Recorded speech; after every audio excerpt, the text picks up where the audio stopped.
அஸ்ஸலாமு அலைக்கும் வரஹ்மத்துல்லாஹி வபரகாத்துஹு. தினமும் ஒரு ஹதீஸ்.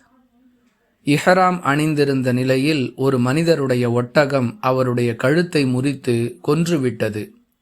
அவருடைய உடல் ரசூலுல்லாஹி ஸல்லல்லாஹு அலைஹி வஸல்லம் அவர்களிடம் கொண்டு வரப்பட்ட பொழுது, இவரை குளிப்பாட்டி கஃனிடுங்கள், இவருடைய தலையை மூடாதீர்கள், இவருக்கு நறுமணம் பூசாதீர்கள், ஏனெனில் மறுமை நாளில் இவர் தல்பியா கூறிக்கொண்டிருக்கும் நிலையில் எழுப்பப்படுவார் என்று அல்லாஹுவின் தூதர் ஸல்லல்லாஹு அலைஹி வஸல்லம் அவர்கள் கூறினார்கள்.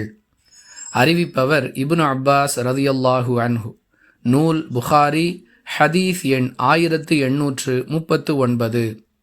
அன்பிற்குரிய அல்லாஹுவின் நல்லடியார்களே, ஒருவர் இஹ்ராம் அணிந்த நிலையில் மரணித்தால் அவருடைய மறுமை நிலை எப்படி இருக்கும் என்பதையும், அவரை குளிப்பாட்டி கஃனிடும் பொழுது நாம் கவனத்தில் கொள்ள வேண்டிய அம்சங்கள் என்னென்ன என்பதையும் இந்த ஹதீஸ் மிக தெளிவாக விளக்குகிறது. நபிகளாருடைய வழிகாட்டுதலை நடைமுறைப்படுத்துவதே நமது கடமை. புரிந்து நடந்து கொள்வோம். வாஹிரு தஅவானா அனில் ஹம்துலில்லாஹி ரப்பில் ஆலமீன்.